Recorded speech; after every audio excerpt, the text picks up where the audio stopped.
I think that the first people who should read this book are our brothers and sisters in the United States, because their threat is in their own house. The devil is right at home. The devil himself is right in the house. And the devil came here yesterday. Yesterday, the devil came here. Right here. Right here. And it smells of sulfur still today. This table that I am now standing in front of. Yesterday, ladies and gentlemen, from this rostrum, the President of the United States, the gentleman to whom I refer as the devil, came here talking as if he owned the world. Truly, as the owner of the world. I think we could call a psychiatrist to analyze yesterday's statement made by the President of the United States. As the spokesman of imperialism, he came to share his nostrums, to try to preserve the current pattern of domination, exploitation, and pillage of the peoples of the world.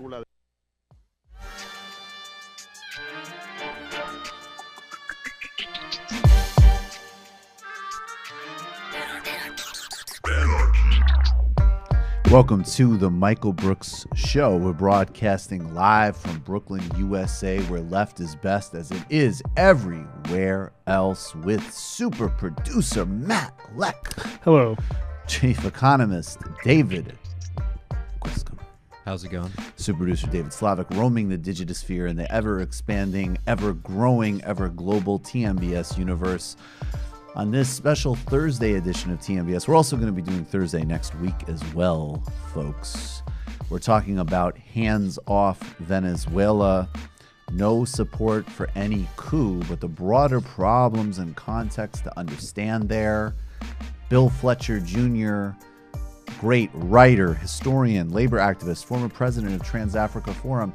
He's talking about the rising anti-austerity and labor protests taking place in both the Sudan and Zimbabwe under Emerson Mnangagwa, the role of the World Bank and IMF and autocracy in Africa, and these emergent movements. And we'll also touch on the legacy of Amilcar Cabral, the great African socialist independence leader. Lula da Silva, I've said it many times and I'll continue to say, is the world's most prominent political prisoner, and his obscene treatment this past week underlines it. We'll get to that, as well as new revelations that the mafia cartel that assassinated Marielle Franco is directly linked to the Wall Street-backed Bolsonaro government in Brazil.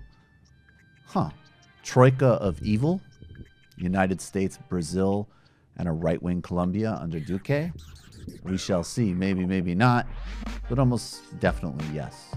Shout out to the Davos disruptors. Bernie Sanders has an excellent estate tax bill, and we've got plenty to get to in the post-game, including my recent debate on Israeli television with quite the Mayo brain, and all sorts of other sound from Alexandria Ocasio-Cortez and many, many others, as Howard Schultz fails and preens, fascism continues to rear its ugly head across the globe, and socialism surges in the Slav tracksuit. It's TMBS. Let's get to it. So there is a coup attempt happening in Venezuela as we speak. It's been happening actually for decades. Going back to 2002, when there was an aborted U.S.-backed coup that saw a group of oligarchs and corrupt politicians connected to Venezuela's old political parties put Hugo Chavez in jail and put him in jail. Now, there was a mass uprising, and soldiers actually broke him out of prison, flew him back to the presidential palace, and the Bush administration and the New York Times, who endorsed the coup, were all left hugely embarrassed after that coup failed. Since then, there has been unremittent economic warfare on Venezuela, which is still, in fact, the United States is its biggest trading partner. So those sanctions, those mechanisms matter. And they've been intensified under the coup-hungry, unrepentant gangster Donald Trump government. There's no doubt about this. We oppose a coup in Venezuela, full stop. The United States has been essentially trying to bring Venezuela down in some form or another for decades, this Bolivarian government. John Bolton made it very obvious when he talked about the U.S. interest in oil in Venezuela. He is not hiding the ball. And while we can have and need to have a complex, full, detailed analysis, listen to the illicit history that I did with Ava Gollinger on the Bolivarian movement and revolution. There are real problems inside the Bolivarian government. Those that would tell you otherwise are not giving you a complete picture or are being woefully naive or deluded. There's no doubt about it. And some of the reactions that Maduro has engaged in so far have in fact been cruel and abusive. Now, the reality is that when a superpower that happens to be your regional hegemon is trying to remove you from office and most likely assassinate you, this is not going to lead to the best governance decisions. But it is happening. However, Maduro has said he's willing to talk with Guaido. He's willing to engage with the diplomatic process being pushed by Mexico, Uruguay, and the Vatican. The only scenario which could avert a total catastrophe. And as I've said in many different contexts, including when dealing with leaders who have far more blood on their hands than anybody in Venezuela, there are never diplomatic solutions to any difficult situation that don't require people making peace with people who might have violated rights and norms. All that being said, there are still a lot of Venezuelans who back the Bolivarian movement, who are concerned that in a coup, even as there has been an economic crisis in Venezuela, a product of U.S. sanctions and harassment and of the failings of the Maduro government, that the gains, the redistributive policies that were implemented under Chavez and have continued to some degree under Maduro would be completely wiped away in a right-wing coup government. And they are right to suspect that. When you look at the report that came out several months ago that the United States was in negotiations with military officers about fomenting a coup in Venezuela, and you look at the makeup of this present right-wing effort under Guaido, who has been groomed by the United States, and the fact that this whole plan hinges on flipping the military, which they have not done, and another act of strategic miscalculation by the opposition, do you think for a second that the legitimate and real problems that plague Venezuela presently, corruption, connections with cartel trafficking, and indeed ongoing inequality and at times autocracy and abuse of rights would ever be improved by a U.S.-backed right-wing junta regime? A U.S.-backed right-wing junta regime who has been, Mike Pompeo put Elliot Abrams, the notorious butcher of Latin America, Ronald Reagan's point man on death squad governments and murderous Contras. You think these are the people that are going to solve Venezuela's problems? No. And we have some photos I want to get to, actually, of people demonstrating in support of Maduro and the Venezuelan government. This is from Venezuela Analysis, Venezuela Analysis, a website I definitely recommend people read. It's a needed perspective that you're not going to see in other media, and it is independent, but it has received funding in the past, I believe, from the Bolivarian government. And frankly, so you can certainly not get a complete perspective from them, but you're actually, in fact, also getting a profoundly skewed perspective from the New York Times and other Western media. There's a lot of people still on the streets supporting this government because they are scared that the far-right movement and U.S. imperialism will rob them of both their sovereignty and what they're still hanging on to of the gains of the Bolivarian movement. They need to be in our conversation as well. And let's also not forget, of course, that the United States, there was the bizarre drone attack that happened on Maduro several months ago. There have been reports of attempted coups for quite some time, as well as a broad U.S. history globally and particularly in Latin America of supporting dozens and dozens and dozens of coups, death squads, mass murder, and other abuses. Congresswoman Ilhan Omar gets it. She, of course, along with Ro Khanna, Alexandria Ocasio-Cortez, Tulsi Gabbard, and Bernie Sanders, who, look, did I think it was the time to be overly critical of Maduro? No, but frankly, some contacts that I've had an ability to sort of hear from indirectly in the Venezuelan foreign ministry were quite happy with Bernie's statement, because the bottom line was it was an opposition to a coup, which is what they're most concerned about right now. But Ilhan Omar has actually, I mean, credit to Ro Khanna for being first, and credit for Ilhan Omar for the structure of her analysis. She tweeted this: "If we really want to support the Venezuelan people, we can lift the economic sanctions that are inflicting suffering on innocent families, making it harder for them to access food, medicines, and deepening the economic crisis. We should support dialogue, not a coup." There's really nothing else to add to that. We can relieve suffering by removing a coup, by stopping military instigation, removing sanctions. And we can and should push for and engage in a thorough-growing, broad-based diplomatic process that can move Venezuela in a better direction. And look, is the United States hypocritical and filled with double standards? I mean, this doesn't even begin to address, as an example, the fact that we are supporting on a daily basis mass murder and atrocities in Yemen, that our own body counts from air campaigns across the globe is astonishing. But let's just focus on Latin America for a second, and indeed go to the case of Lula da Silva. I have no doubt that there have been politically motivated imprisonings in Venezuela, but I also have no doubt that allowing an opposition leader to unconstitutionally, unilaterally declare himself president while you're making military threats and clearly hungry for oil is a significant problem. Contrast this with Brazil. Could you imagine if in Venezuela the situation had this added dimension? The most significant and successful president in Venezuela's history that had just served 2 wildly successful terms in office, lifting tens of millions of people out of poverty and eliminating hunger and gaining massive global stature for Venezuela, was put in jail by a vindictive, cruel prosecutor who proved his immorality by accepting an appointment from the present government, who had only gotten elected to office by imprisoning the former president, who was leading all opinion polls by double digits. What kind of meltdown would the United States have? What kind of hemming and hawing would U.S. media have about this? Well, of course, you don't hear anything about this with Lula. Not a peep from nearly anybody. A little from Bernie and a few other members. Frankly, most members of Congress need to do infinitely more for Brasilia and Lula. And at this point, it's shameful that people like AOC and Ilhan Omar haven't spoken about him, frankly, in my view.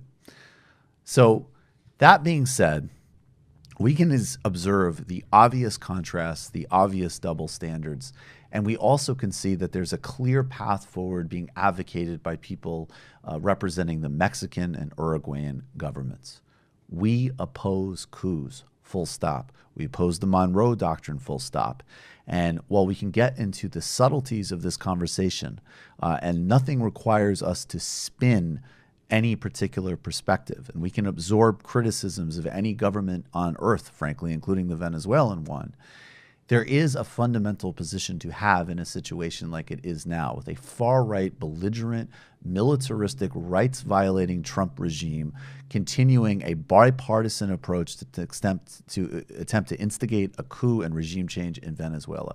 And that is simple. We oppose it. Full stop. Case closed. Hands off Venezuela. Period. All right, folks, we're actually running a bit behind. So what we're going to do actually, we'll just vamp for 1 second if you guys can. I need to send Bill Fletcher a text. Griscom, come on, you know you want to talk about this shit. I mean, it's been pretty frustrating to see what's been going on in Washington D.C. especially. Just in the past week, there's been, throughout all the think tanks, all these people are already preparing to come in to a new economically liberalized Venezuela to be able to pick up public resources and to take control of the oil. I mean, so people have been waiting for this opportunity for a long time, and it's not accidental, the events of the past few weeks. But seeing the support of people, in the United States is something that is very important, that we continue to push back against any kind of American coup, because that will be so devastating for the region. if the United States is to get militarily involved in that area. It's also interesting just to notice how the intellectual dark web, or the new right, whatever you want to call them, like Ben Shapiro, really thinking that this is a gotcha for a lot of people. Like when Ilhan initially tweeted out the first thing she said in sort of against the coup, Ben Shapiro jumped all over it saying, are you seriously going to defend Venezuela? And I think they actually aren't they're expecting that to be a weaker principle, and I mean probably for some good reason. For a lot of people, it is, unfortunately. Yeah, exactly. But I think it's interesting to see how they're going to butt up against, like, Ilhan Omar is not backing down at all. She's only gotten more very principled outspoken on this. about it. Yeah. Yeah, and I mean it's also just hilarious because what a nerd idiot category mistake that is. Like you frankly could have. I mean, I am a principled defender of Chavez in many key ways, and I think that there's something to be said for the Bolivarian Revolution. There's also a lot of very legitimate critiques. But frankly, you could be a complete opponent of the Bolivarian government and oppose a coup, full stop. Mm-hmm. So that's actually, even by his own logic, he's completely failing there. Okay, all right, guys. What we need to do actually is we're going to do a fuller pitch, but we're going to get to Bill Fletcher Jr. because I want to. He's in a bit of a. We need to get to him quickly. So I'll just say this really quickly. We'll do a more full one. 2,000 is our next Patreon goal. Get us there as quickly as possible. It's going to help sustain and expand what we do slightly. First and foremost, sustain. We're still dealing with YouTube. You got to help us on that. I think we'll figure it out, but it's very bizarre and it's very opaque. And as we've said, we've lapped them on their requirements. So first and foremost, become a patron at patreon.com/TMBS. Get 2-to-1 extra content, and that's the way everything happens. You can also give a one-off donation at our PayPal link to keep the YouTube thing going. I'm literally at this point, I don't know, but I would go and check. There might be a few more tickets left for the Bell House show. If you're a last minute and you're in town, you want to see us tomorrow night, our first live show. Bhaskar Sankara, Alona Minkowski, Trevor Beaulieu, Mike Racine. It's going to be amazing. All right, guys, we're going to take a brief break and come right back with Bill Fletcher Jr. Welcome back to the Michael Brooks Show. Joining us now is a mentor of our entire program. He is the past president of the Trans-Africa Forum. He is the author of The Man Who Fell from the Sky, which is a new mystery novel that we talked about a little bit last time. I am looking forward to read. And he's also the co-editor of Claim No Easy Victories, The Legacy of Amilcar Cabral. Bill Fletcher Jr. returns. Bill, thank you so much for doing this. It's my pleasure, as always. I always enjoy your programs, and you're just really a great interviewer. That's an honor to hear from you. So thank you very much, and you make it easy as an interviewee. I want to start by, we're going to do a little tour here. We're going from Zimbabwe to Sudan. There's a lot in the mix here. There's, I think, obviously first and foremost, what we attempt to do on the show, to the extent that's possible, is talk about politics and the terms of the country itself, whether it be, Zimbabwe, Russia, Brazil, or wherever. Then there's also the global patterns that we're concerned with, things like austerity, inequality, and so on, the rise of fascism. So there's that dynamic. Then there's also the broader dynamic of how and when do we cover particularly Africa, when it's these sort of poverty porn stories that pathologize African governments. There's a lot of attention when it's protests that implicate not only corrupt autocratic African leaders, but also the governing economic models that still emanate from the West, a little bit less so. So that brings us, let's start with Zimbabwe. There have been protests there that have been really aggressive the past couple of weeks, and a very aggressive government crackdown. Maybe explain, just really broadly, what is being protested there? And maybe as part of that, could you refresh us? We covered this when it happened, but maybe refresh us on the transition from Robert Mugabe to Emerson Mnangagwa. I think you have to start with the question of where did Mugabe come from, and in order to answer your question. So what's important for your listeners to appreciate is that there was a liberation struggle that went on in Zimbabwe against the white minority regime of Ian Smith when the country was called Rhodesia. There were two major liberation movements: the Zimbabwe African National Union and the Zimbabwe African People's Union. There was also an independent army that was called the Zimbabwean Independent People's Army, I believe. That was a third force for several years. Ultimately, the pressure from these forces brought about a negotiated settlement that ended white minority rule. It was called the Lancaster House Accords. And that was followed by an election in which Robert Mugabe's ZANU Popular Front came out on top. Now, ZANU and Mugabe had been associated with a sort of Marxist current within the National Liberation Movement, a different one than the ZAPU, and was really emphasizing national independence and economic development.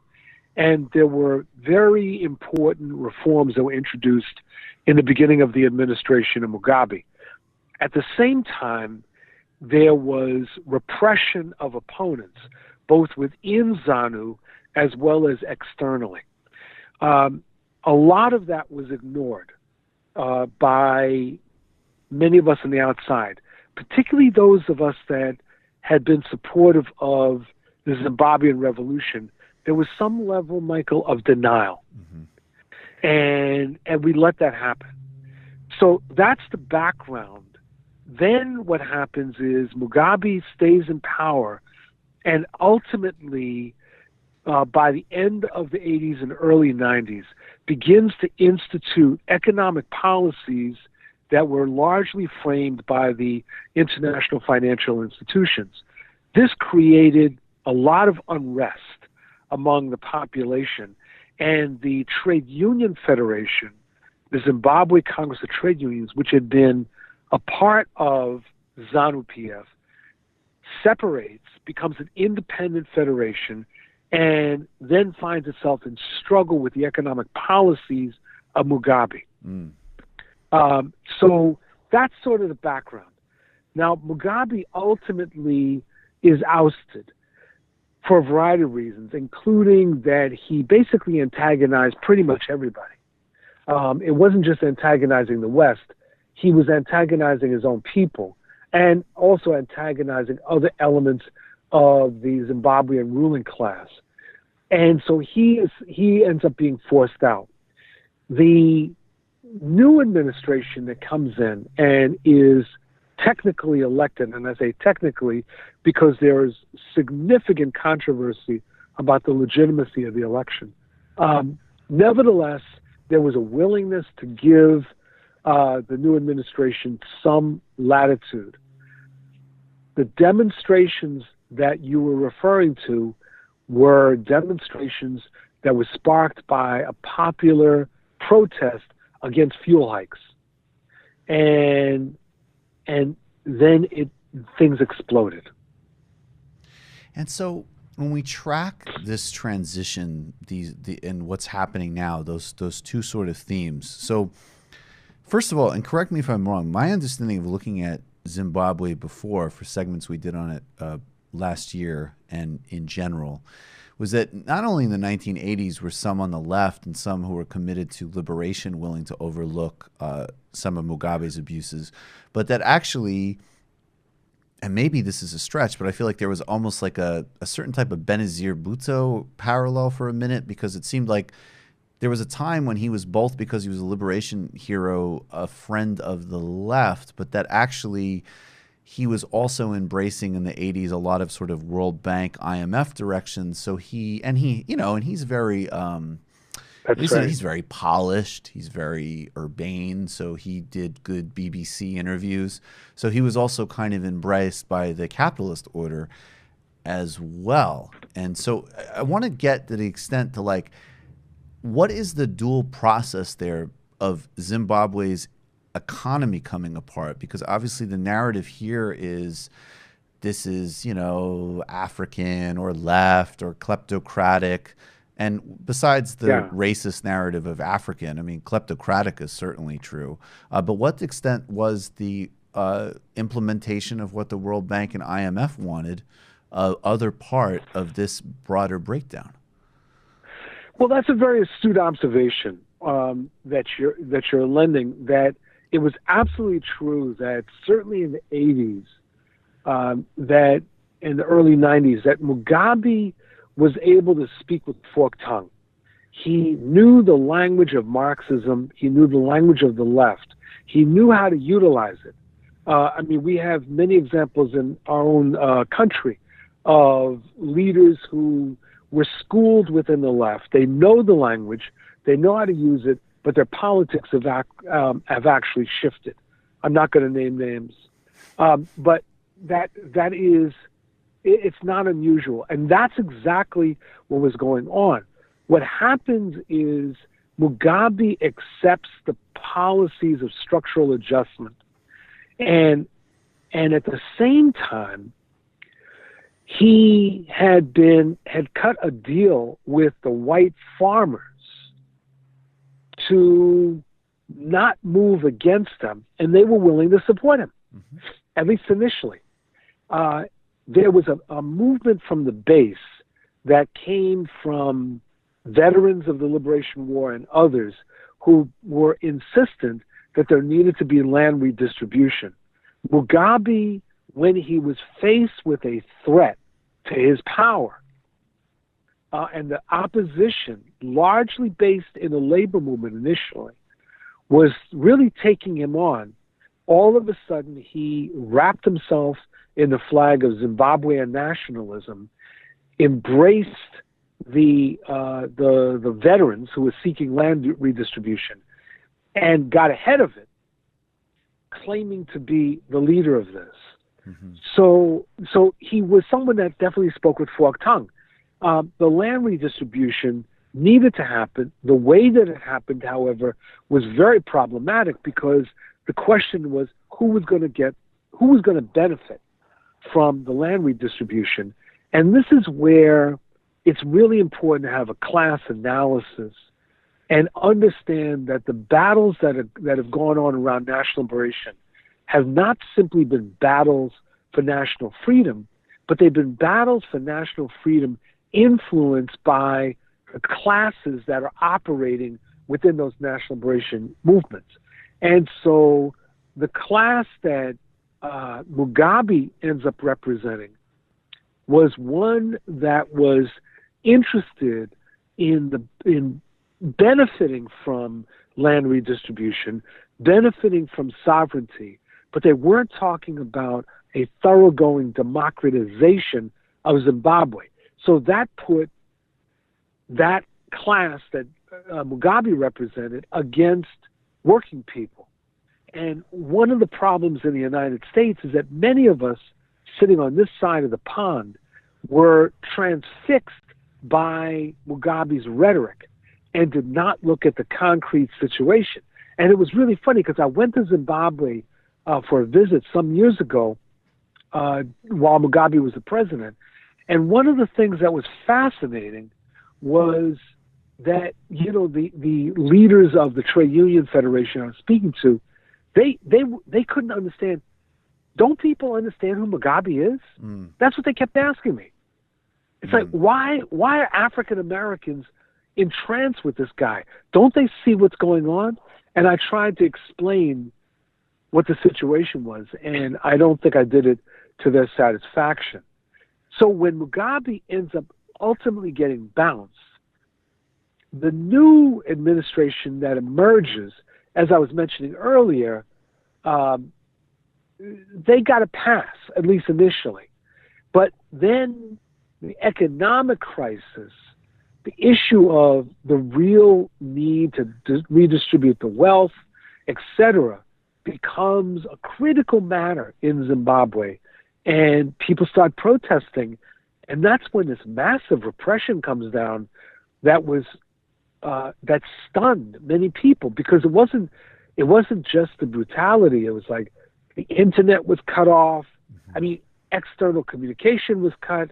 It was an absolute attempt to smash an opposition that was not trying to overthrow the government. Right. And so, yeah, I mean, we'll pivot to Sudan in a second. So is it almost? I know. I mean, Egypt had that interlude where the Muslim Brotherhood was elected in somewhat in open elections. But to me, it's like, does it kind of reflect Egypt, where there was a lot of energy around one specific, pretty broadly loathed figure who had, I mean, if I understand correctly, he even pissed people off on the level of essentially like bypassing people like an Emerson Mnangagwa, was a very important player in both the liberation and also the oppression that you mentioned. Right. And then, to basically put his new wife ahead of them. So he got, everybody was done with him. And then Mnangagwa comes in, but it's not a revolution or a big change because all the structure is still in place. It's just a personality shift. That's right. It's not altogether different from the ouster of Ferdinand Marcos from the Philippines. Okay. And so what you end up having is not an ultimate crack or elimination of the regime. You have an elimination of certain individuals. And I think that that's one of the things that's becoming more apparent in Zimbabwe. And if you want to pivot to the Sudan, this is a challenge facing the Sudan, because in the midst of this popular uprising against the al-Bashir regime, one of the issues that is going to quickly emerge is whether al-Bashir will be replaced, but the regime itself will remain intact. That's the approach that the United States government, for example, has tried at different points. That was one of the things that they wanted to see happen in Syria. They wanted to get rid of Assad, but not get rid of Assadism. Right. And so you see these things. You saw it in Yemen with the end of the Saleh regime. And with not, Ali Saleh is ousted, but you don't have the end of the regime. So those questions haunt us when it comes to both Zimbabwe and the Sudan. What's happening in the Sudan is I've seen a labor component. Definitely, we've played a clip of a very articulate, very young leader.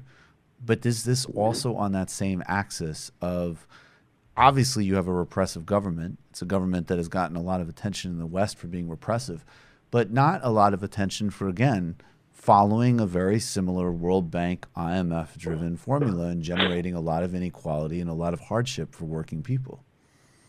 That's right. That's exactly right. To the extent that people know much about the al-Bashir regime, it's largely in connection with either the genocide in Darfur or the war that had gone on with what is now the South Sudan. But there was very little attention in the U.S. media about what was going on within the Sudan, within the regime of al-Bashir. Every so often there were certain things like, was al-Bashir, covertly supporting al-Qaeda, things like that. Mm-hmm. But what we're seeing in this current uprising, which in some respects people have identified as like a continuation of the Arab Spring, is a popular challenge to a repressive, an authoritarian, a neoliberal regime. And al-Bashir's response, interestingly, is to play to ethnic divisions within the Sudan. And one of the things that is quite frightening is al-Bashir warning people that if he is ousted, the Darfuris will take over, which is a plea to a what in a Sudanese context would be understood as a racial ethnic contradiction. And he's basically saying people that identify as Arab, which, Michael, could be a whole other discussion, right. That if they don't walk lockstep with him, that the indigenous African population of Darfur, most of whom are Muslims, will end up taking over and displacing them. So it's very ugly. But the opposition, at least so far, has not caved in. In fact, one of the interesting things I came across was a slogan from the opposition, from opposition rallies, that in essence said, "We are all Darfur." Wow. So what I find, I mean, it's depressing and horrible, but I'll be provocative. In a way, I like this analysis from Zimbabwe and Sudan, because it brings two things to mind, and then we'll go to Amishal Cabral, who's the great contrast of all of this. But it seemed, I mean, one was Achille Mbembe, the Cameroonian philosopher, talking about how the age of humanism was over. He wrote that in 2016, and the sort of like he predicted before this wave of Trump and Bolsonaro, he really said, this is coming, this sort of fusion of authoritarianism and capitalism or neoliberalism. And what I think is fascinating about these dynamics in Africa, fusing like ethnic division with, neoliberal policies and authoritarian appeals, that would be part of a discourse several years ago that the sort of like, I have an Obama or Clinton poster on my wall and I want to go do some good in Africa kind of, benign imperialist colonialist attitude would say, oh, what a shame to see that there. Let's go over there and figure, and what really you see is like, the prototype of how to respond. First of all, I mean, that fusion and right-wing exploitation of that divisions are as old as right-wing politics. But in the specific modern context, what you're seeing prototyped in Sudan and Zimbabwe is what is happening in Hungary, the United States. Yes. I mean, it's different, obviously, but there is just a global pattern there. And this particular pathologies of places like al-Bashir are, they're not small relegated problems that you can pathologize or racialize. They're the roadmap of not dealing with capitalism that is coming to roost all across the Western and Southern hemispheric world. So I generally agree with you, but I would nuance it a bit. Please. There is something that I would call neoliberal authoritarianism. Right. And then there is right-wing populism. Right. And so, and there is an overlap between these. I think that what we see in al-Bashir, what we see in Mnangagwa, in Zimbabwe, is charlatanism. Mm-hmm. Complete, unmitigated opportunism and playing the different things, while advancing neoliberal politics. It's not, what's different about that from what I'd call right-wing populism is actually an independent social movement that is regressive, is irrational, and is completely inconsistent. It's not, although it is opportunistic, it's not opportunistic in the sense of simply a manipulation by the ruling class.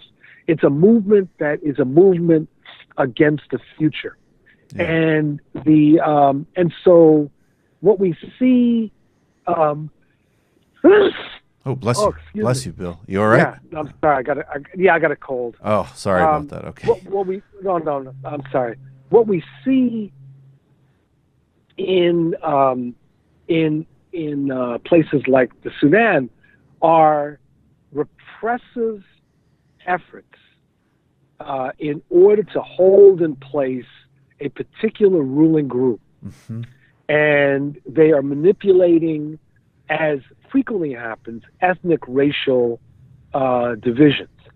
what we see in Europe, I mean, we saw it in Rwanda in its extreme form in '94. What we see in Europe is the spread of right-wing populist regimes and movements that are revolting, the right-wing nationalist revolts against globalization. Mm-hmm. And what's interesting is that they are very inconsistent. Some of them are openly embrace neoliberalism. Some of them oppose neoliberalism. At least they claim that they do. It's a whole mishmash. What we have to understand, progressives have to understand, is that we have a battle against both of these forces. And that battle has to be fought on the grounds of the extension of democracy, the fight for tolerance. And by tolerance, I don't mean just, Rodney Kingism and why can't we all get along, but I mean tolerance in the sense of tolerance of racial, ethnic differences that exist, and that exist in many of these former colonial countries that were manipulated by Europe.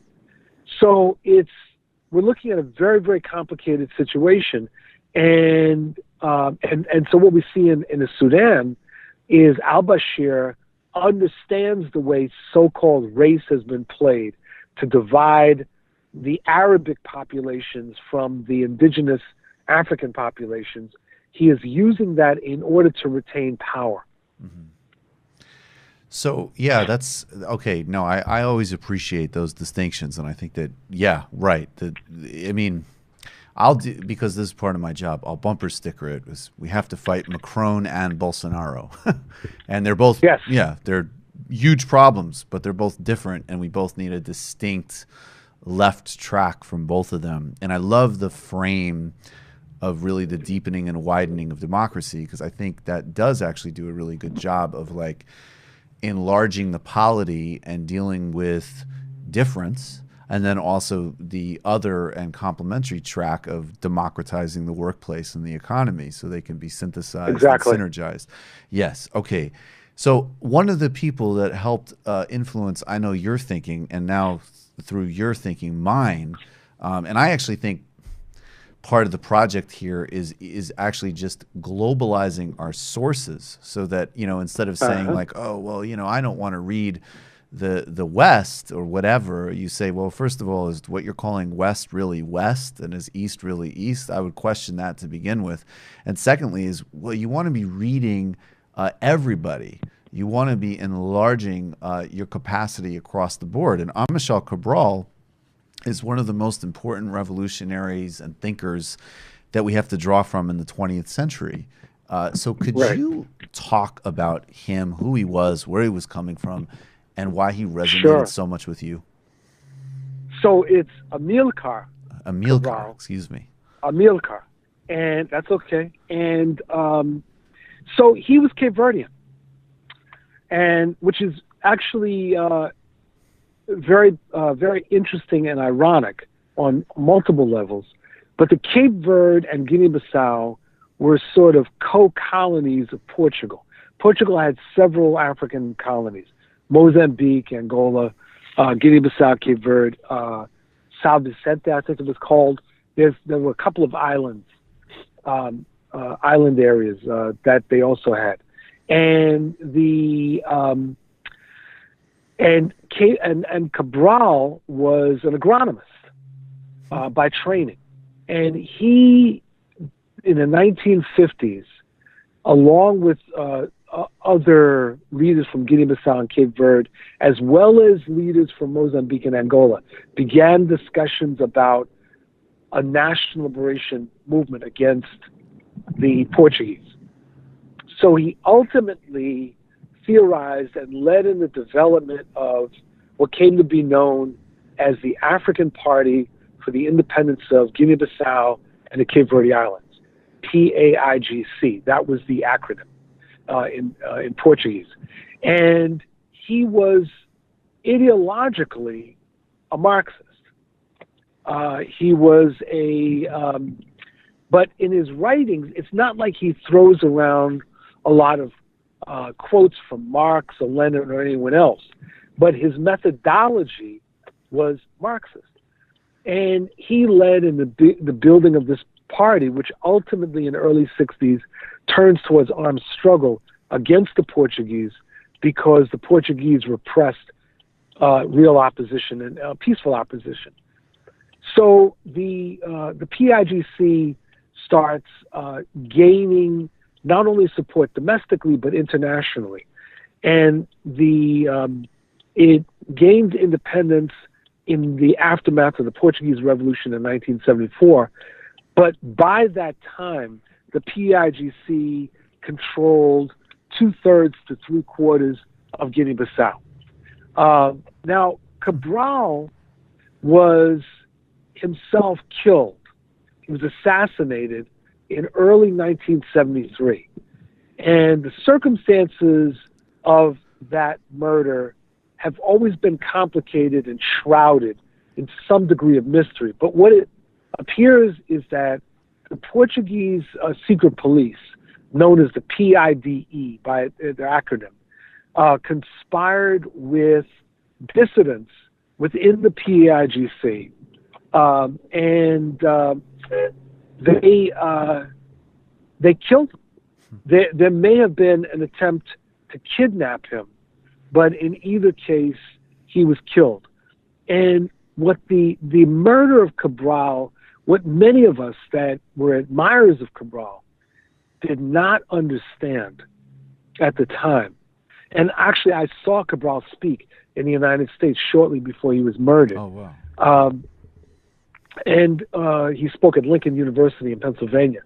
What many of us didn't understand were the racial/ethnic divisions within Guinea-Bissau and the Cape Verde. And so one of the things that the Portuguese were playing to was some level of resentment that existed within Guinea-Bissau, which is on the mainland, against the Cape Verdeans. And the Cape Verdeans had, demographically, they were, many parts of the Cape Verde were more racially mixed. And there was this sense that was promoted within Guinea-Bissau that the Cape Verdeans thought themselves superior. There was this tension that existed, and Cabral was murdered. The movement, however, was able to survive and ultimately went on to victory. But by the end of that decade, in the 1970s, there was a coup that resulted in the end of the unification of Cape Verde and Guinea-Bissau. If you look, and now they're two separate countries. If you look at the works of Cabral, they were really remarkable in terms of grounding, in essence, a Marxist analysis in the concrete conditions of Africa. And he paid an immense amount of attention to culture. In fact, one of his most famous articles was about culture and national liberation. And he really emphasized essentially the importance of culture as a weapon, both in oppression but also in liberation. And that's one of the things for which he'll always be remembered. I would like to do an illicit history for our patrons where we'll go through a much deeper dive on Cabral. But I want to have maybe introduce one concept in the last couple of minutes. And I'm going to contrast it with something just because it will help my thought process. And I could be completely off base here, but it was an interesting doorway for me. So Cabral talked about re-Africanization, if I recall correctly. And in this Marxist context you're talking about, where he's synthesizing decolonization with class analysis and dealing with ethnic divisions in this environment. And what struck me just on first seeing the term was I immediately went and I thought of the second president of a democratic South Africa, Thabo Mbeki's African Renaissance, which I actually, to me, in some ways was much more defensible than it was reported in Western media. There actually was a lot of ways in which Mbeki's thinking was not only justified, but I think it was important at that time, insofar as I could read it. But on the other hand, where the critique from people on the left also resonated with me was like essentially that Mbeki was putting forward a lot of neoliberal policies. He was deregulating. This was the 90s and early aughts where there really was a sense of this was literally the only way to govern. And so the synthesis of the sort of letting go of just even the social democratic legacy of the African National Congress would overlap with a different type of focus on quote unquote cultural politics, which he sort of put his mind to. So, practically that meant like the cultivating of a black entrepreneur and business class in South Africa in a capitalist context. Contrast that approach with the synthesis of re-Africanization in Cabral's socialism. Or tell me if I'm totally off base in that comparison. No, this is very interesting. And so if we could go for another hour, we could really dig into this. Right. This is what I would say, that what Cabral understood was that within culture, and the struggle for national liberation, there are class politics. There's class politics. It's not an abstraction, and so what he was saying, first of all, he used this term "return to the source," and he was basically saying that we African people needed to return to our own history. That colonialism had taken us out of history and had forced us into somebody else's history, and that national liberation was actually about the return to history, not in the sense of going into the past, but returning. It's the idea of self-determination. We're going to now follow through on our own history, where our history should have placed us. And this is a very, very important concept, because he was saying it's not like now that independence, for example, means adopting the culture and the politics of Portugal. It means figuring out within Guinea-Bissau and Cape Verde, where do we want to go as a people? And when Mbeki talked about an African Renaissance, at first it appeared that he was thinking along similar lines as Cabral, but I would argue that he wasn't, because he was talking at the cultural level, and all of that is true, and certainly Africa needs a Renaissance. But the question is, who stands to gain? Who is the Renaissance to be rooted among? Is it to be rooted among a small group of wealthy, of elite forces?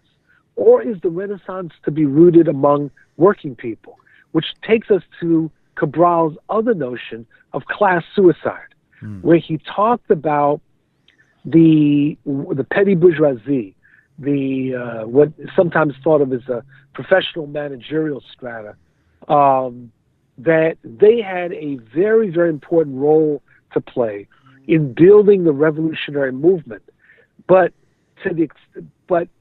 their success, the success of the national liberation struggle, depended on this class abandoning its objectives as a class, which is very much related to what Frantz Fanon said many years prior to Cabral, that there's an aspiring middle strata within Africa that Fanon and later Cabral were saying, watch out, because this strata seeks to create a new capitalist class. They seek to create a new class that will, in fact, replace the European colonialists.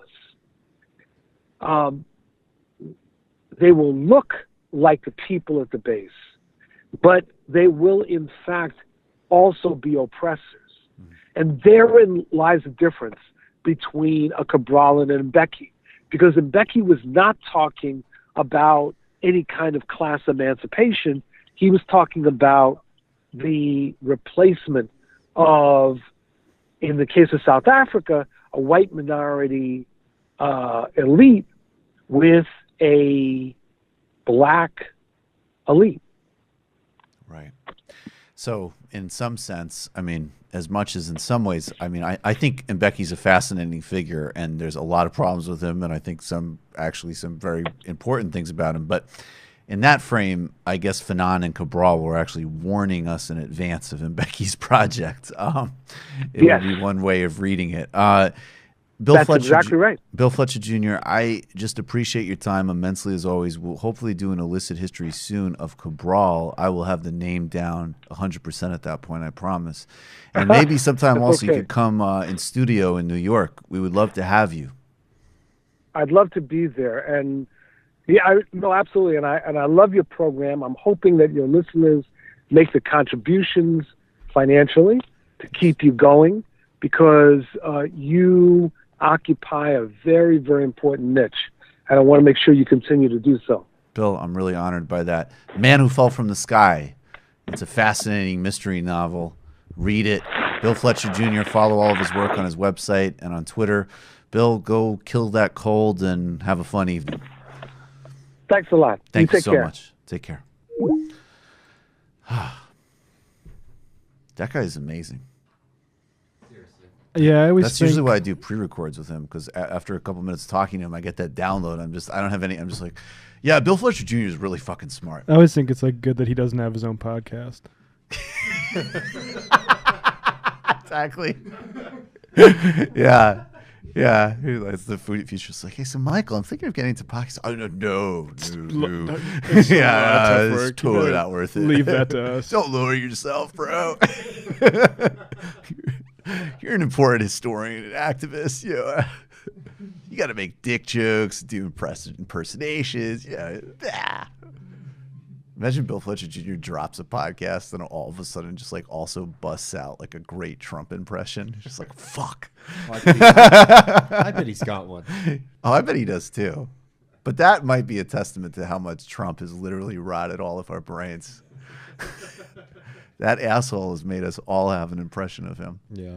I really do think, though, like, if I had my druthers, there's a lot of people, but I specifically, the logistics actually are really complicated. But if it was just like a magic wand situation, or honestly, and this is not at the 2,000 patron level, but like, as we grow, when I talk about like expanding, the type of thing that I would have in mind, and I'll finally get what I'm saying. Like, I actually think it's insane that specifically Bill Fletcher Jr. and Milton Alamati should have podcasts that get a massive amount of listens. Like, the body of knowledge you're talking about there, and range, and then just ability to communicate it. Seriously? That's the other thing. You do meet people who are as smart as Bill Fletcher Jr. in certain like academic contexts or whatever, but they can't do that interview. No, definitely not. They're not articulate like that. It's unbelievable. I don't know. I just admire the hell out of the guy. It's communication and communism share a root for a reason. Indeed. Yeah, guy. I mean, I'll say it again, guys. We do need you to become a patron. Patreon.com/TMBS. Tomorrow, on the 1st of the month, we're going to have to figure out. I mean, Patreon is a nightmare with declines and all of this and that. And I'm realizing now sometimes, at first I thought it was like, you have to figure it out, and I'm sorry it's a hassle. But now I've been getting messages like in the last round where it's like, I'm putting it in for my 4th try, and Patreon still got a this and that. I think it might actually be because I think Patreon, maybe I'm wrong. I think I don't know. It's something to do with their banking. They moved banks. I think to they a different moved country, overseas. So then it comes up as a fraudulent charge. I think that's what it is. And they didn't tell anybody. Well, they told everybody after the fact. So that was not impeccable timing. But it's always good when a company like has to update people on where the money is. Right. Oh, by the way, the money's going to someplace like heads entirely up, different. like yeah, right. What you buy your food and pay your rent with, it's another place. It's about 6,000 miles away from the last place we said it was.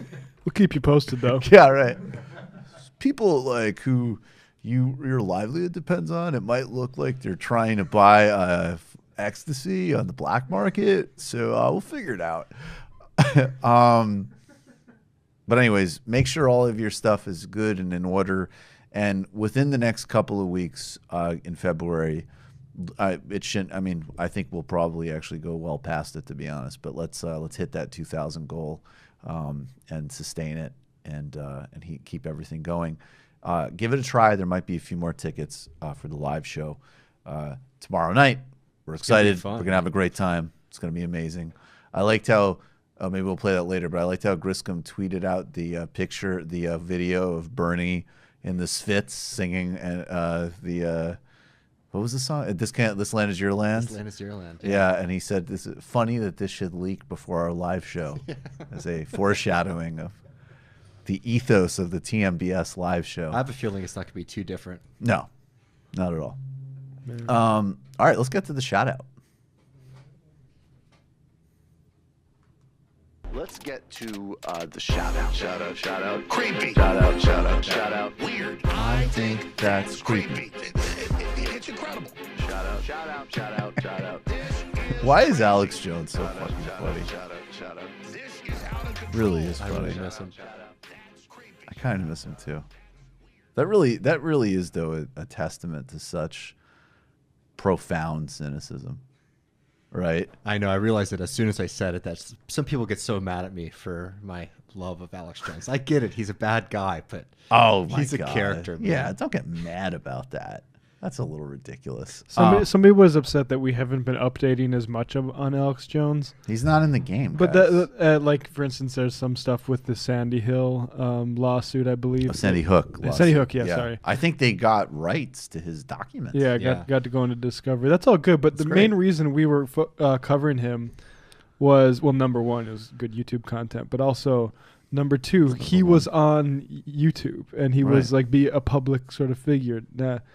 I mean, if he does something amazing, we'll play it. Yeah, I mean, honestly, guys, ironically, one of the reasons that we're not like a pure entertainment channel, like at all, like even the bullshit that we do still should have some overlap with like the discourse. So, there's some people like, yeah, there was a time where Alex Jones puts out these hilarious, hysterical, and horrific videos, and Donald Trump is on his show, and he's one of the indisputed kings of new media. It's not the case anymore. Bless you. Davos happened. Davos is a confab. I believe it started in the early 1990s, where the elites meet to coordinate policy, where Tim Cook takes a picture with Jair Bolsonaro. It's emblematic of all of the problems of our world. A very specific, I mean, maybe not all, because it is definitely more of the, what Bill Fletcher Jr. would say, the authoritarian neoliberal than the right-wing populism. And I have no doubt smart and interesting people have always been invited to Davos, but this is actually a positive democratizing effect of social media. If you were at Davos several years ago, one, the context is different. You're not coming off of all of these mass movements and the Sanders campaign and Alexandria Ocasio-Cortez, so you're operating in a different global political context. Do you remember what Davos was like after the recession? There was a little bit, if I recall, it was more liberally. It was a little bit of like we need to have like a panel about, got to help people out a little bit. And for what it's worth, like, Davos is a pretty third way event. It wasn't like, these are not people that are, I'm sure there's fascists, everybody's there, but it isn't like the ethos would be much more of like a, you know, it's pure 1990s. So there's some room for like tiny social safety nets, but certainly not like democratizing the economy. And they always had people there who would, you know, were supposed to provide some intellectual heft. But, you know, if you're in a room of billionaires and heads of state and, you know, pop stars, you're probably, first of all, you're less likely to challenge it if it just stays in the room and on some boring C-SPAN live stream. You can go into the archives. It's unbelievable looking. You know, it's like Bill Gates, Thabo Mbeki, and Bono talk about African debt type of stuff. But now the political environment we're in is very different thanks to those forces, material and political, that I mentioned before. And social media makes your calculus of how you use these events radically different. So Anand Giridharadas exposed you know, I mean, it's hard. The idea of exposing Bill Gates and Tony Blair is kind of hilarious. Everybody should know what they are. But he did, in fact, piss them off, and they threw their little tantrums. And then this thing happened on taxes with what's his name again? Rutger Bregman. Rutger Bregman. This is my first time at Davos, and I find it quite a bewildering experience, to be honest. I mean, 1,500 private jets have flown in here to hear Sir David Attenborough speak about, you know, how we're wrecking the planet. And I mean, I hear people talk in the language of participation and justice and equality and transparency. But then, I mean, almost no one raises the real issue of tax avoidance, right? And of the rich just not paying their fair share. I mean, it feels like I'm at a firefighters conference and no one's allowed to speak about water, right? there was only one panel, actually. Well, we've had two. You're the second of our panelists. There was only one panel. Let's go there. That was the other panel. Was the Michael Dell got a question from an economics reporter from the Washington Post who was so illiterate on economics that she apparently, and I still say apparently because I actually can have a hard time conceiving that she could be this ill-equipped for her job. She apparently thought that there were progressive tax rates in the 1980s. When Ronald Reagan was literally slashing them down to, I think, 28%. I think Bill Clinton knocked that back up to about 30% or 32%. So you had an economic illiterate ask an oligarch if he should buy into AOC's eminently reasonable and moderate 70% after $10 million of income proposal. He said, that would never work. And then a professor from MIT did the Marshall McLuhan moment in the Woody Allen movie where Marshall McLuhan steps out from behind the poster and is like, I actually am Marshall McLuhan. You've completely misinterpreted my work. And he did yeah, one place it worked was the United States. And of course, we wanted to add a little Bernie flair to it. We could say, right now in Denmark and Sweden, there's high tax rates. So that was the one moment. And it was mostly, I mean, there was a lot of value in Michael Dell looking like a jackass. Panel hidden away in the media center that was actually about tax avoidance. Yeah. I was one of the 15 participants. So something needs to change here. I mean, 10 years ago, the World Economic Forum asked the question, what must industry do to prevent a broad social backlash? The answer is very simple. Just stop talking about philanthropy and start talking about taxes. Taxes. We need to, I mean, just 2 days ago, there was a billionaire in here, what's his name? Michael Dell. And he asked the question like, name me one country where a top marginal tax rate of 70% has actually worked. And, you know, I'm a historian. The United States, that's where it has actually worked. In the 1950s, during Republican President Eisenhower, you know, the war veteran, the top marginal tax rate in the US was 91% for people like Michael Dell. You know, the top estate tax for people like Michael Dell was more than 70%. I mean, this is not rocket science. I mean, we can talk for a very long time about all these stupid philanthropy schemes. We can invite Bono once more. That's the best part. Come on, we got to be talking about taxes. Yeah, exactly. That's it. Taxes, taxes, taxes. All the rest is bullshit, in my opinion. Well, of course, that's 100% right. I don't know if let's play this on. So, eminently sensible, eminently obvious, eminently, I mean, it's beautiful, but it's depressing because this stuff should be like, this should have been solved like hundreds of years ago. But anyways, of course, this led to a tantrum from a resident oligarch, a former CFO of Yahoo. What's this guy's name? I think he identifies himself, but I know he's a former CFO of Yahoo.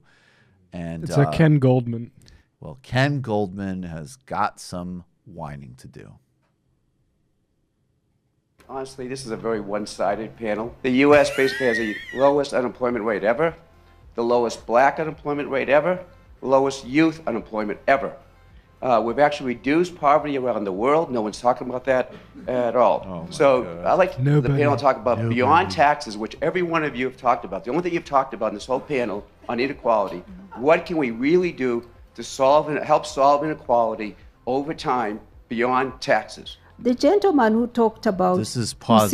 This is Winnie Byanyima, and she's I'm apologizing the last name. She's Ugandan. I believe she's a former aeronautical engineer, and she is the Oxfam International Executive Director who puts out those inequality reports. So she's one of like a handful of excellent people at this forum, and she's going to very politely and with a lot more class than we would put this jackass in his place. Make him the chief officer of getting owned. Yeah, exactly. Taxes. The gentleman who said we've just talked taxes and that jobs are there and there's low and unemployment rates are low. Let me tell you something. We're talking about jobs, but the quality of those jobs. And we also work with poultry workers in the richest country in the world, the United States. Poultry workers. These are women who are cutting the chickens and packing them, and we buy them in the supermarkets. Dolores, one woman we work with there, told us that she and her co-workers have to wear diapers to work because they are not allowed toilet breaks. This is in the richest country in the world. That's not a dignified job. Those are the jobs we are being told about, that globalization is bringing jobs. The quality of the jobs matter. It matters. These are not jobs of dignity. In many countries, workers no longer have a voice. They are not allowed to unionize. They are not allowed to negotiate for salaries. So we're talking about jobs, but jobs that bring dignity. We're talking about healthcare. The World Bank has told us that 3.4 billion people who earn $5.5 a day are on the verge, are just medical bill away from sinking into poverty. They don't have health care. They are just a crop failure away from sinking back into poverty. They have no crop insurance. So don't tell me about low levels of unemployment. You are counting the wrong things. You're not counting dignity of people. You're counting exploited people. I have nothing to add to that other than potentially some impression of that guy being like, bitch. Yeah, get some Goldman. You know, yeah. It's just an interesting tidbit for somebody. That was fucking beautiful. An asshole like that CFO is to talk about a group of people that have very much developed over the past 20, 30 years. You look at the American economy, and the CFO position was actually very rare for companies for most of American history. It's only in the 90s and like 2000s when it expands. And what do you see there? You see a contraction of wages for workers. You see more and more companies being involved in 10, 100, 1,000 subsidiaries, very confusing relationships. Managing the new bureaucracy. Exactly. Managing so when we're the bureaucracy talking about neoliberalism. Exactly. So when we're talking about this, that's why this guy is so worried about people challenging the status quo. Yeah, of the past 30 he's years. a over-glorified paper shuffler whose very function is a symbolization of all of the problems of our time. Yeah. And he's whining. And I have to say, even archetypally, there is something hilarious about getting and I don't like the left anti-American shit, so I avoid it. But there is something hysterical about whiny American oligarch gets co-owned by Ugandan Oxfam executive director and unassuming Scandinavian academic. There's something hilarious just about the ecosystem of that co-ownage. I think they have no idea how to behave anymore either. No. He was not expecting that woman to say you don't know what the fuck you're talking about. No, he was expecting no, that's exactly it, because he was expecting her to and I think that this would very recently potentially be the case. All right, well, this guy's an asshole. He has no idea what he's talking about, but I'm at Davos. What about donors? What about, oh, man, how do I do it? Versus just dude, People in the United States working for Purdue are wearing diapers. Like, what the fuck are you talking about, you spoiled brat? Shut the fuck up. Fuck you. And I think that next week, this weekend, the illicit history is going to be with brilliant Nigerian British writer Ralph Leonard, using C.L.R. James to critique identity politics and talk about economics, but actually as a doorway for this sort of the positive globalization project that I'm committed to, and that is actually going to be forming a major part of the answer to this IDW garbage in my book. But next week I'm doing illicit history with Zach Carter on the 1990s, and it's like, and it will be a compliment to the Third Way illicit history, and it's like, he just wrote this great column, being like, Howard Schultz's whole campaign and all of these guys is just this whiny, plaintive call to go back to 1995, when just their raw selfishness and self-interest was just the received wisdom of the day. And they don't know how to behave, and they don't know how to answer anything because they literally don't know anything. I mean, I think I'm quite sure that Michael Dell, actually didn't know the Eisenhower tax rates, let alone not being able to have an answer for it. He didn't know that shit. Just like Howard Schultz didn't know why it's incongruous that he would cite FDR as his favorite Democratic president. Right. They have no idea what the fuck they're talking about. No idea what the fuck they're talking about. And that's why they just latch onto these cliches. And it's also beautiful. I mean, this is another, by the way, an impact of having a real left presence too, because it's like, look, in a relative political fight, I get it is important to say Obama stopped the bleeding from Bush and added this amount of jobs. Like, you need to say that in a 2012 reelect campaign, no doubt. But when you have a left political presence, we can come along and say, actually, if anything, people work way too much. And what about the quality of those jobs? And what about people having power over their economic lives? Like, those stats mean very little, and they never mean what those people think they mean. And speaking of that, let's get to the segment that keeps Richard Wolff from becoming a patron. The David Griscom Economic Minute. Yeah, it's pretty intense. You see how much I do for you? Griscom Economic Minute. Go for it. I just talk about another group of vultures. So we were talking about Venezuela earlier, and I just want to add a little bit of context to what's been going on, especially a sort of underreported, misunderstood story. So in addition to Trump's state policy of to the victor goes the oils, debt traders have been very giddy over the past month as Venezuela is going through all of this pain, specifically major funds that own Venezuelan debt. And just to give you some of the numbers behind that, Venezuelan government bonds have actually jumped 23 cents on the dollar from earlier this month to now 33 cents this Monday. Bonds on the oil company, PDVSA, went up from 14 cents to 24 cents. So it's sort of wild to think about a country like Venezuela, which is going, under increased turmoil over this past month, why the market would be so giddy about it. Well, obviously, it's because they're very much hoping for a U.S.-backed coup that is able to come into power. Some of the major firms that are pulling in money, Stone Harbor's Emerging Market Debt Fund.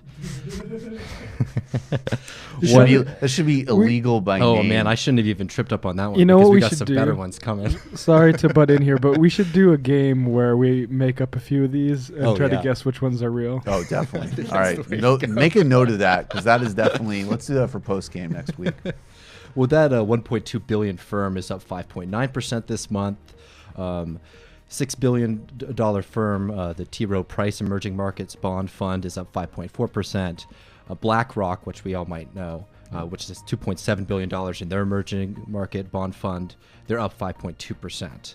The biggest winner, though, is Goldman Sachs. And right now I'm quoting from the Financial Times. The $8.2 billion Goldman Sachs emerging market debt portfolio is up by 4.8% this January, while the $1.9 billion Goldman Sachs emerging market debt fund has gained 5.1%.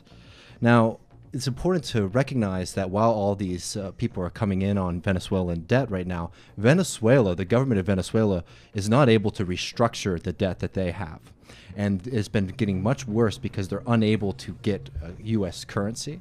And the currency reserves of Venezuela have dropped very, very low recently. We're talking about, the last that I checked, something around 9.7 billion, and that was back in 2017, so the very beginning of the Trump sanctions, which is meaning that they're more and more having to rely on gold to be able to match their debts.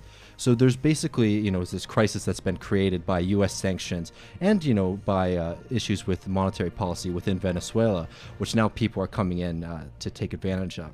And I just wanted to take a quick second just to explain, a little bit about why there's this currency crisis in Venezuela and sort of what this black market situation is. So after the United States tried to attempt another coup back in 2002 against Chavez, there was a very swift capital flight. And what that means is basically people who have money and assets in Venezuela are trying to take those out and put them into the U.S., right? But primarily people buy U.S. dollars because it's the most secure currency. So to prevent Venezuela bleeding off all of its wealth, they tried to create, currency controls, and they tried to buy their own currency to inflate, to maintain the price. Well, that didn't work because they were basically spending so much money trying to maintain the price that they created a fixed exchange rate, and they put limits on, how you could use Venezuelan currency to buy U.S. dollars. It was very strict, primarily just if you were traveling or if you were importing goods.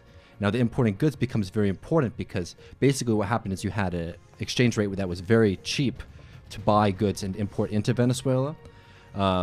That was much cheaper than what became the black market. Now, a bunch of people who had access to these markets were basically buying goods, selling them on the black market for very cheap rates, and then taking all this money that they had, the Venezuelan money, which basically was inflating the price within Venezuela, which created basically a two-tiered system for the economy.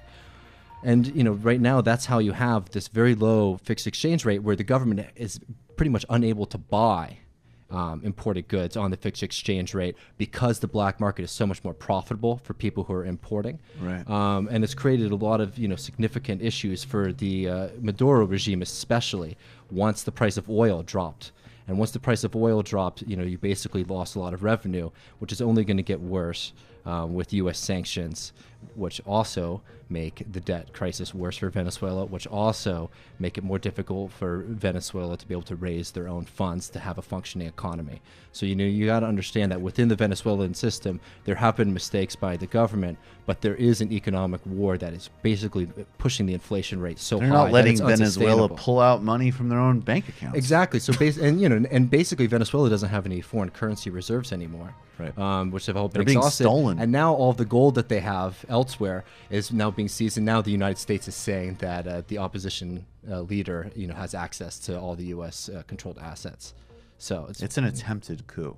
And again, I just reiterate, there's no room for any nerding or pedantry about this. You need to oppose a U.S. coup. Do we have a full analysis? Are we blind to failings of Maduro? Of course not. Can you have a full-scale assessment? 100%. But there's a fundamental position here. That is no coup. Mm-hmm. Yeah, it's an attempted coup, and it's one of those things where you had a group of people in Venezuela who immediately, when Chavez came into power, were trying to undermine that system with the help of the United States. And when the United States has this incredible financial power, being the world's reserve currency, it's really going to create a lot of problem for any kind of left-wing, government, even left-leaning government. Of course. Well, we see that. We're going to get to Lula's in a second. I mean, look, I think it was in 2004, maybe 2006, but I mean, Chavez got to power in the late 90s. And in the first year or two, I mean, he was actually he even mentioned the third way himself. He was very cautious in his movements. Now, Venezuela's oil had already been made public in the 70s, I believe, well before Chavez. He didn't make the oil public. What he did was he promised to distribute the benefits of the oil to the population, so it wasn't just in a sort of crony capitalist network as it was under the old parties. And, basically there was a period after 2002 where they were flush with the oil, international prices were high, and he just started seriously investing money in people and creating a great social safety net. And he accomplished all sorts of social gains in Venezuela, which were respected and admired by everybody that cares about those things. And he also moved in more aggressive and interesting directions with fascinating and mixed results, essentially having to do with, in my read of it, almost depending on like where it was. Like he started these participatory democracy projects, and some of them were amazing and effective, and others were corrupt and failed. It had to do essentially with like the makeup of the people on the ground implementing them. And then, you know, but by this time, I mean, the Bush administration is instigating a coup. There's sanctions are being put into place. Greenberg, Quinlan, Rosner, which is a prominent Democratic consulting firm that's done a lot of work for people like Gonit Sanchez de Lozada, who had to flee after basically having protesters killed, which was the guy in power before Evo Morales won in Bolivia. By the way, Bolivia is still with incredible economic growth and still governed in a populist left orientation under Evo Morales. So Greenberg, Quinlan, Rosner came in to work for the opposition, and you know, Chavez was unbelievably popular, and things have took a turn for a variety of reasons, including oil prices, including sanctions, including the failures of the government. But you know, again, that's the context. But no coup. And also the other context that never gets mentioned here is there's a huge organic. There is not the forces of Guaido or Western American manufactured. There's definitely people on the street and definitely real people who are fed up with Maduro 100%. But as you saw in that Venezuela analysis, there's plenty of people still marching for the government. And it's simply because of, one, sovereignty, which is why the military hasn't defected so far. And two, because even for all of the crisis and failings that they're in, as I say, there have been some gains that would almost certainly be eliminated in a U.S.-backed right-wing government, and people are aware of that. But it's like, and the thing is, when it comes to mistakes of the government too, imagine if during the financial crisis of the United States, right, you had a foreign power that was basically stress testing the entire American economy, right? And that's basically what, you know, has been going on over the past 5 years in Venezuela. Yep. Yeah, there's no doubt. You have an inflationary crisis, and then you match it with sanctions, and you start pushing with the oil prices. Yeah, and you also fund other groups. You fund military kind of insurgencies. You have threats from right-wing government in Colombia. 100%. No doubt about that. You need to oppose this coup. All right, we're going to go to the post-game in a minute. I want to say again, you know, definitely... Well, I'll just say, like, we spiked. We had an excellent month. In the last couple of weeks has been... It's just stalled. Not stalled, actually. No, we're still growing. But I want to get back up to that fast rate so we can get past that 2,000. And then in the horizon, 2,000 and at 2,000 patrons and above, that's really just us being like sustained and settled and getting and even like and allowing us to ongoing like deal with the YouTube situation, things like that. When we get past 3,000 patrons, that is potentially where we do start figuring out like, oh, is there a way for like a different type of collaboration with a Bill Fletcher Jr. or a Lona Minkowski? I have no idea. I'm just putting you a little bit in our thought process. You'll know more if you become a patron. We shall see. So patreon.com/TMBS. Got to get to Brazil next week. Which we will also have another Thursday show because the Majority Report team is doing live coverage of Trump's State of the Union. So obviously we'll respond to what the fucking idiot says. But we'll also go into depth on a story that is fast-moving and emerging from Brazil, which is basically actual serious corruption allegations swirling around the Bolsonaro family, money laundering, deposits to Bolsonaro's son, and a paper trail that actually connects him to the Bolsonaro son, and by extension the Bolsonaro political operation itself. His son's also a politician, to the murder for hire paramilitary gang that assassinated Marielle Franco. So this shouldn't surprise anybody, but just to be clear, within a matter of literally weeks, a fascist government that received all of the backing of the Brazilian capitalist classes, the backing of the Wall Street Journal, the backing of Western capital interests in the United States and Canada in particular, that flew out of a judicial coup against Dilma Rousseff a lawfare campaign that was backed by the Clinton State Department, the Obama Justice Department, to criminalize the Workers' Party, has led to a government that not only just in the overt sense everybody should have opposed because of clear-cutting the Amazon and, you know, the first openly gay legislator had to flee the country this past week because of the violent homophobia of this government. I believe his spot is actually going to be taken up by David Miranda, Glenn Greenwald's husband. So, you know, it shouldn't surprise anybody, but the relentlessness of this criminality and this viciousness and the support of it by U.S. capital interests is grotesque. And there's been some words. There needs to be a lot more from elected leaders here on the indigenous people's crisis there, on the LGBTQ community there, on how corporate interests are facilitating what's happening there. And it's an umbrella for a broader conversation, because the more I look into this, I really would say that when the Obama administration chose to sign off on the 2009 Honduras coup that removed Manuel Zelaya from power, that was an essential turning point. And of course, when you throw the keys like that to somebody like Trump and Pompeo, the thuggery will know absolutely no limits. And Bolsonaro is, I mean, just some of the just gangster government.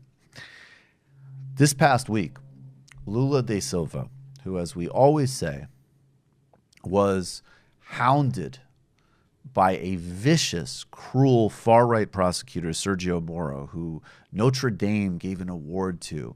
Now, immediately after barring Lula from a presidential race he almost certainly would have won, took up a job as justice minister in this fascist government. That speaks for itself. He convicted Lula without any material evidence and literally sentenced him to the term was indeterminate acts. And this is a country where, again, we've talked about this a lot, but politicians stay out of jail on multiple appeals. The court system is incredibly slow. This prosecution with zero material evidence was fast-tracked to put the most important and popular and significant politician in the country in jail, where he has been held in isolation, not allowed to speak to the public, and was barred from running for a race that every poll showed he led by double digits. This is a massive global travesty. This is, as Noam Chomsky says, this is objectively the most prominent political prisoner in the world. And any new charges and any new thing that you hear coming from this Bolsonaro government and this thug, Sergio Moro, is a lie, or at the very least, totally untrustworthy. Because this government's practice of lawfare with the backing of the United States and the regime in power now, and the way the Supreme Court has acted, belies any trust in anything they ever say about Lula. And this was really cruelly and viciously illustrated this past week. Lula's older brother, who's 78 years old, passed away from lung cancer. It is in Brazilian law that prisoners can go to a family funeral. There's every precedent for it. So Lula petitioned to go to the funeral, was refused. In the 1980s, when his mother died, the military junta that was in charge of Brazil at that time allowed Lula, a young labor leader leading the movement against them, to go to his mother's funeral. The Bolsonaro regime, with the full backing of the U.S. corporate sector, would not allow him to go. They've literally started saying, in their own words, he's not like other prisoners, which sounds like, I guess we're going to start being honest, that this is a political prisoner that you're terrified of and you want to torture and make suffer. They ended up offering him to see his brother and family briefly at a military base. Lula, as far as I understand, refused because it was a calumny. And speaking, of course, to his courage. I want to play this clip briefly. This is a throwback clip that we do usually in the postgame. This is an interview from 2010. Lula is still president of Brazil. This is a talk to Al Jazeera, and it's a simple clip, but again, it underlines the fact that this guy, who should get a Nobel Prize for taking 40 million people out of poverty and eliminating hunger in Brazil, hunger that has reasserted itself in Brazil because of the austerity of the Michel Temer government, will only get worse under the Wall Street fascist Bolsonaro government. But this is Lula just talking about his background and how he governed for the poor. Again, look, this is social democratic stuff. And this was the furthest most reach of what was available in the world in 2002. And this guy is a political prisoner, and it is a obscenity that every single person should speak on, and politicians from AOC to Ilhan Omar and everybody else better get on. You come from a poor background, that you left school at 5th grade to help support your family, and that you clean the shoes of men who are richer than you as a child. How much did these experiences as a boy shape the man who went on to become president? Eu penso que a minha personalidade. I believe I owe my personality to an education that I received at home from my mother, and I believe that my life experience forged the conception that I have today of the President of the Republic. Although I have the consciousness that I am the president of 190 million Brazilians, I also have the consciousness that as the head of state, I have to give priority to the poorest, to those that are more in want, those people that need the state more. That is to say that with a little bit of money, you can help a lot of poor people. And sometimes with a lot of money, you don't manage to satisfy someone that is very rich. So it's a question of definition. And I was raised like that. And then I learned in the trade unions, and I try in the presidency, I tried to portray a little bit of what I had in my life experience. And just to follow up on that, this is a piece by Fernando Horta in Brazil Wire, which of course Brian Mayer and everyone else there is the indispensable resource on all things Brazil. I'm going to quote now from Horta. The reason Lula was jailed now, this was written several months ago. The reason Lula was jailed now before the elections was that he was going to win them. And then perhaps Brazil would have had a future again. A little bit more. Lula's crime was raising the minimum salary, transforming Brazil into the world's 5th largest economy, and not mincing his words with the U.S. or Bolivia. Lula's crime was to bring water to the Northeast, to transform Brazil into a country which had a future. Lula was imprisoned because he was democratically unbeatable.